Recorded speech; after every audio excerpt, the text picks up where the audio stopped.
Hello everyone, welcome back to another episode of our Nuclear Revenge. In today's episode, President of HOA wants me to join, ends up wanting to leave the country. Entitled Ant. Before we get started, make sure to subscribe so you will never miss a video. So let's get started. President of HOA wants me to join, ends up wanting to leave the country. So this story is about a property I own, but rent out. This may sound strange, but I don't think I could afford to live there these days. It's become somewhat exclusive. I've used dollars here, because it's what most people reading this will relate to. This doesn't take place in the US, and I've given an approximate dollar value for local currency. This is going to be very long. Background.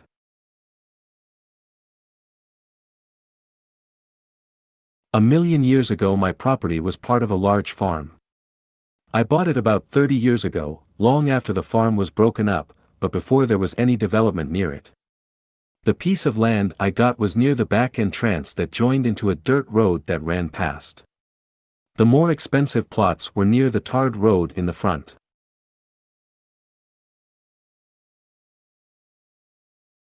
I originally bought a large chunk of the land intending to do some farming, but that never happened. About 20 years ago some of the owners got organized, we'll call them the organized owners, OO, and had the area designated as a municipal suburb. The municipality agreed to put in tarred roads, water and electricity if a certain percentage of the properties were developed. A construction company, linked to the OO, went around contacting the owners who had land but no buildings, offering to build houses for us at a very, very reasonable price, contingent on them getting a certain minimum amount of people signing up.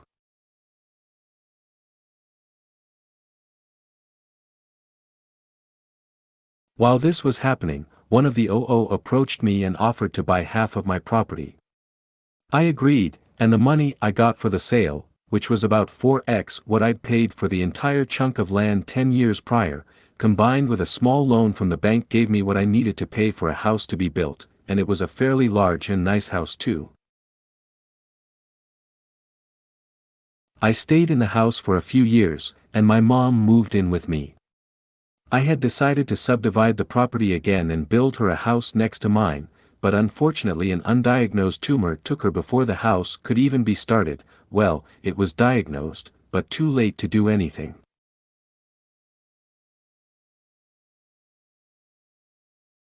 Soon after she died, we moved out of the house and started renting it out.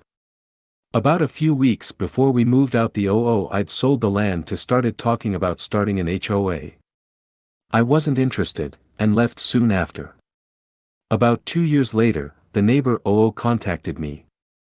There were two roads entering the area these days, the original tarred road that was near where the farmhouse had been and was entered from a fairly busy main road, and my dirt road back entrance, which was now a tarred entrance from a wide but not very busy municipal road. The HOA was trying to get the old farm road blocked off to improve security and decrease through traffic, and wanted the road next to my property to be the main, and only, entrance to the HOA community. And they were pressuring me to join. I said no, and I was adamant.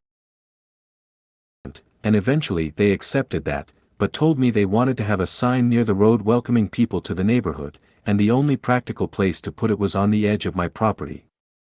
They also wanted to build a little guard hut and have a security guard permanently monitoring who went in and came out, and they wanted to build his shed on my property. We came to an agreement whereby they would mow the lawn and pay the equivalent of about $35 per month in exchange for the land they needed. I was very happy with this arrangement, since the property was fairly large, and it didn't really cost them anything since they already had a full-time gardening service servicing the HOA. This all happened over a decade ago. They eventually got the other main road blocked off, and the HOA is paying for rent-a-cop to be permanently stationed close to my property, as well as mowing my lawn and paying me enough money for takeaways for the family each month. I'm occasionally contacted by members of the HOA to get me to sign up, but I'm really not interested. My property has been rented to the same tenant for all these years and everything there is going well for me. Until about 3 years ago, when someone scared the crap out of my tenant's young daughter by making strange noises and shooting a gun close to her bedroom window 3 or 4 times over about a month. This scared my tenant, and I guessed it scared the HOA because they and my tenant contacted me with a proposal. I joined the HOA and they give me exclusions from the HOA rules, including exclusions from paying the monthly fees, and in addition they will build a wall around the entire HOA neighborhood, including electric fencing and security cameras. They told me they had wanted to do this for a while but were unwilling to build the wall on property that was not in the HOA. I couldn't see the downside, and so agreed. The dishonest dealings.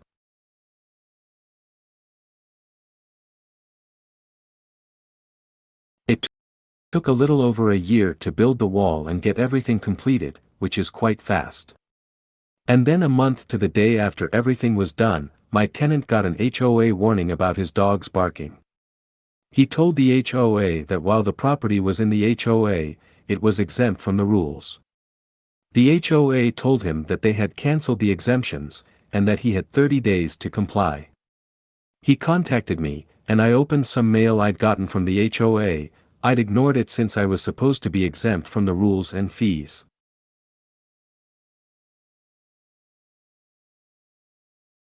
Man, did I get a surprise. They had retroactively cancelled the exemptions, and were claiming that I pay late fees going back over a year. That the easement agreement had been cancelled, and that they were retroactively cancelling it a year back because the HOA contract allowed them to use small and used portions of HOA members' land for the common good for free. That I refund them the money they had paid for the easement over that period. That I owed them money for the garden service mowing the large lawn, and that I would be fined for each infraction my tenant failed to remedy. This started an expensive process involving lawyers and the court system, that ended with a judge telling me that what the HOA had done was mostly legal. They had the right to revoke the exemptions, but that they had to give me 30 days notice. As I was walking to my car, the neighbor the one who bought half my land so many years ago, told me that I was stupid to have refused to join when the HOA started, as I could have been a founder member, whatever that means, and that next time I should be sure to understand the documents I signed before signing them. The malicious compliance. Neighbor was right, I should have read the contract better. Also, I was interested in what it meant to be a founding member. Spoiler, nothing, and so when I got home I grabbed the HOA contract I'd signed, as well as all the other documentation they had provided me with, and started reading. I was determined to break every rule I could find a loophole to break. I didn't get past the first page.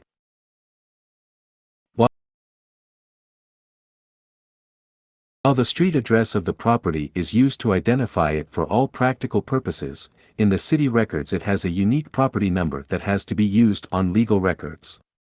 When my mom moved in, I'd subdivided the remaining property but hadn't yet started building on it. And when I gave the HOA the easement all those years ago, it had been on the property I'd sliced off for my mom.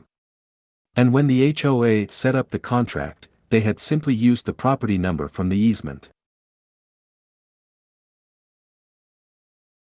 The next afternoon the neighbor delivered, and had me sign 2 documents, one telling me that my exemptions would expire in 30 days, and one letting me know that the easement would no longer be required after 30 days. I think he was being a bit malicious here, because I lived about an hour away from the property, and he drove out himself. The revenge.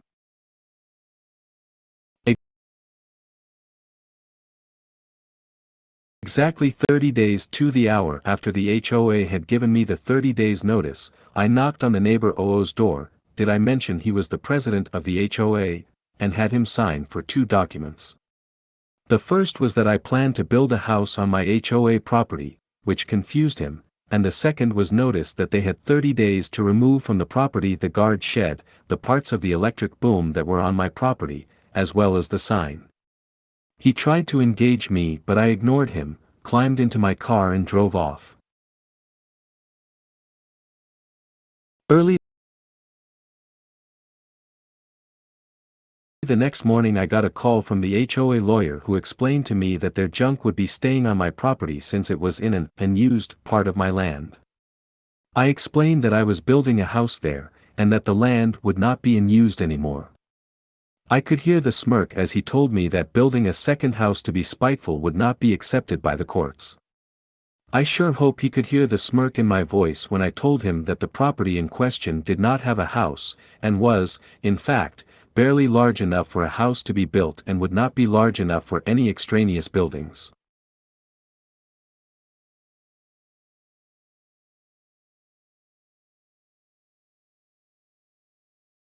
I then told him to go look up the property in question and call me back. I had sliced off just enough to be legal, which was just enough to build a small house.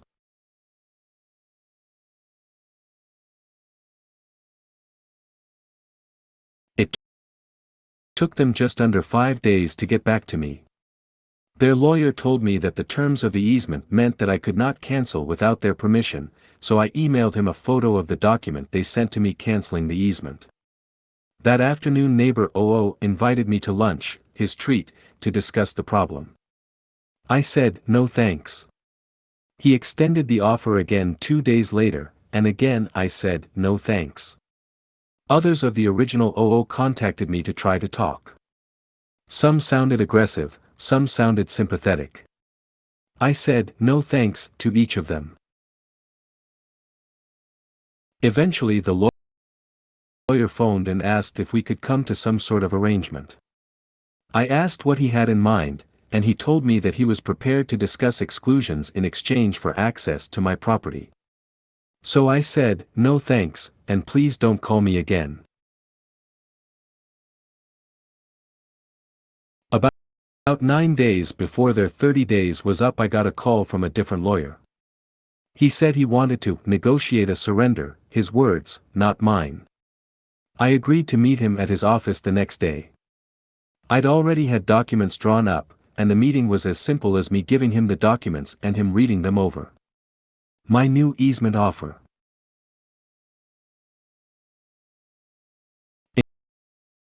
included everything offered by the old easement offer. I changed the line, mow the lawn, to get the property to HOA standards and keep it there, since it was now in the HOA. Would cost them about $500 per month instead of $35. This amount would increase with inflation, the previous contract didn't include that bit. When cancelled, for whatever reason, the HOA would have to pay me a cancellation fee of around $7,500.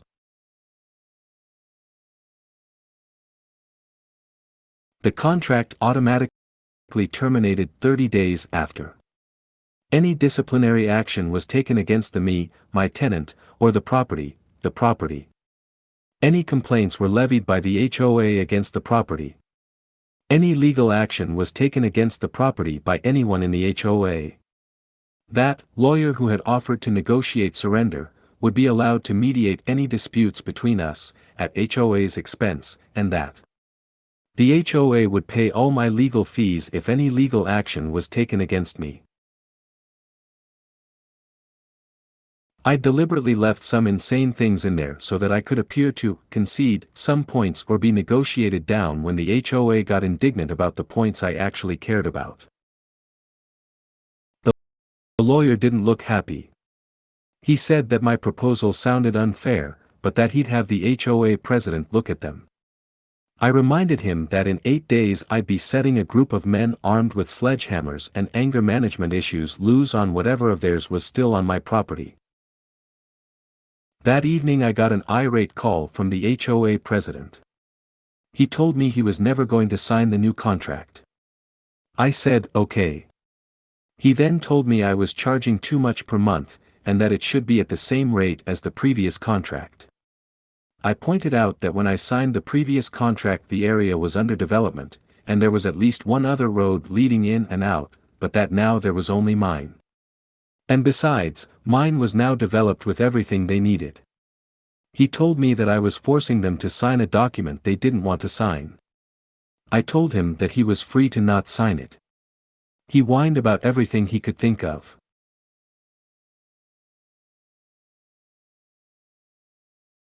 And then eventually told me I'd be hearing from his lawyer. The next morning surrender lawyer called to ask if I'd be willing to come to their offices to sign the contract. I agreed. When I got there that afternoon I learned that surrender lawyer was not a lawyer, but a paralegal. He handed me the contract and asked me to sign it. He laughed when I told him I'd have to read through it first to make sure nothing was changed, and mumbled something that sounded like, "I'm sure you would." I read the contract. Nothing had been changed. Not a single thing. And the HOA president had signed it, with the surrender paralegal signing as witness.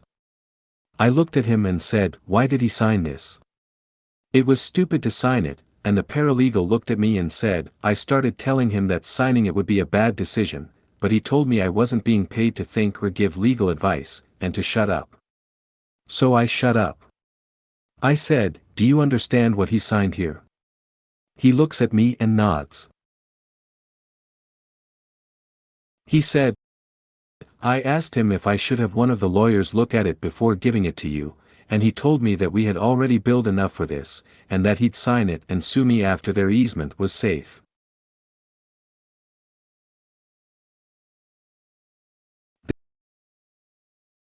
This happened about a year and a half ago. It took 6 months for the HOA to find out how screwed they were. They wanted to sue me, but their lawyers explained to them that there was no way to win. Even if the court sided with them, all they would get is the easement contract voided, and they did not think that the court would side with them.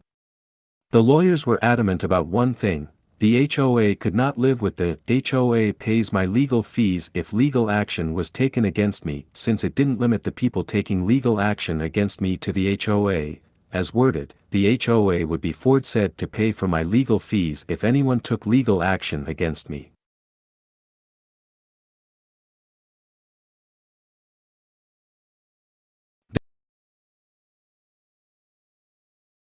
They argued that the courts would probably not enforce that, since the context of the agreement was to do with the HOA, and I told them I was prepared to find out since the HOA would definitely be the ones taking action against me if they challenged it. I eventually signed an addendum to the contract that said that the neighbor HOA president, would personally pay all my legal fees unless he held no position at all in the HOA, and that the HOA would pay all legal fees if the HOA took legal action against me. He resigned from the HOA at the end of that meeting. I politely told him in front of everyone that he should not sign documents unless he understands what he's signing. He didn't look pleased. It came out during the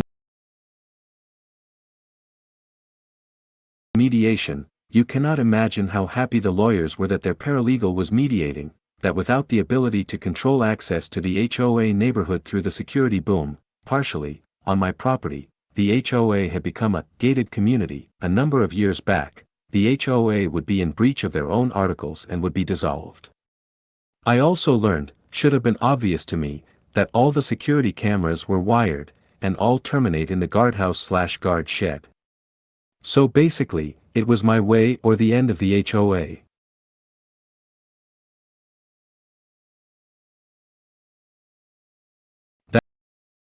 That first mediation was really quite funny. My paralegal looked more than a little glum as we assembled and he called everyone to order. I suspected that he had been told to work against me, so I took the initiative. I reminded everyone there that I had agreed to let paralegal mediate, but that I had agreed to no arbitration at all. If I didn't feel like the proceedings were fair, I'd leave and they could go ahead and sue. Paralegal brightened up and things actually went quite well.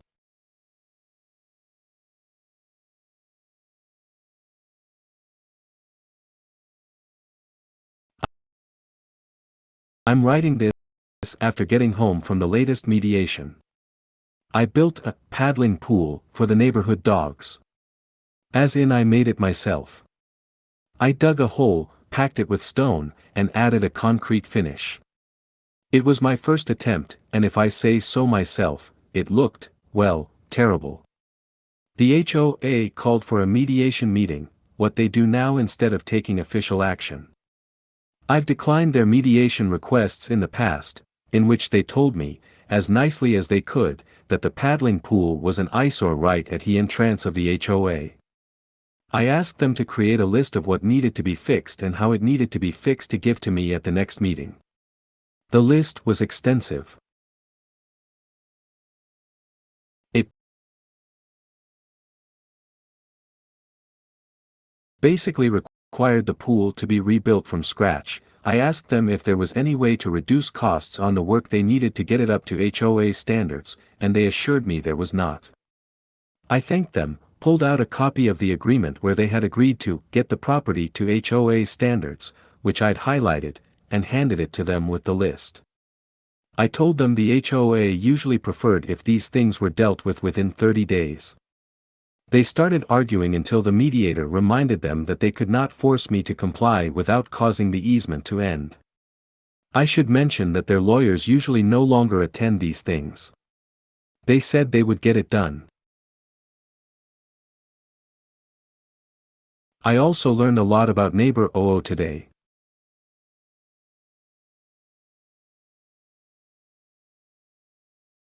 I found out that neighbor HOA sold his property about 3 months back, and is apparently leaving the country for Australia. I found out that the HOA had successfully sued him for a crap load of money they had lost to his mismanagement as part of his vendetta against me. I also learned that he had a vendetta against me. I have no idea what I did to upset him. I'm not sure if I will screw with the HOA anymore. I already think I'm so close to breaking them. The only thing stopping them from canceling the contract is the massive financial loss if they do. I guess a lot depends on how they treat me and my tenants going forward. Also, I do like the monthly payments, though, so I'm motivated to play nice. Note, I never intended to go all nuclear revenge. My plan was for a little petty revenge. It's the stupidity and greed and bully mentality of the neighbor HOA that turned this into nuclear revenge. I can only take minimal credit. Although I did take it and run with it when I got the opportunity, so that's something, I guess. Entitled Ant. Not my story but a friend's. Posting with permission. Many years ago my friend, we'll call Daniel, who comes from a very wealthy family, think the Hilton's lesser-known poorer cousins, lost both of his parents in a fire at one of their many vacation homes. Daniel was an only child and in his early 20s at the time. Daniel's mother had a medical issue that prohibited her from carrying a baby to term, so they did IVF using her eggs and her husband's sperm and a surrogate to carry the baby, Daniel. Daniel was expecting to inherit most, if not all of his parents' estate.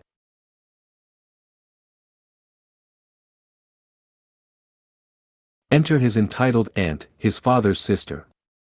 She immediately protested the will, claiming that Daniel's mother was not his birth mother. He should not be entitled to the full inheritance, somewhere in the neighborhood of $100 to $400 million. This is a made-up figure to avoid someone looking him up, as the real figure was public knowledge. His aunt was able to get a very manipulative and unscrupulous lawyer to represent the family, and after several months of courtroom drama she actually won the case and got all but a few $1,000,000, which went to several charities designated in the will. Daniel got nothing. His parents brought him up well, instilling in him a great work ethic and a drive to succeed.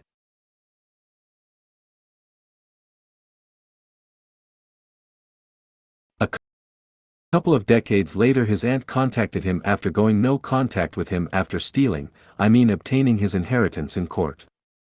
She started with the normal small talk of aunt/nephew, catching up after so many years. Then she casually mentioned that she needed a kidney and a partial liver transplant and would he please get tested and consider donating so his only aunt could live. She said she had few relatives that were not willing to help her and he was her last hope. After he told me this story, I advised him to get tested and if he is a match tell her that they match but that he will not donate to her because of how she screwed him out of his rightful inheritance.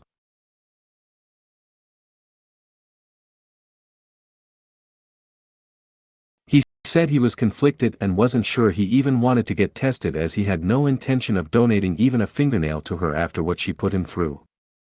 He told me a few years later that he'd heard that she had died and left all of her money to various rich people charities.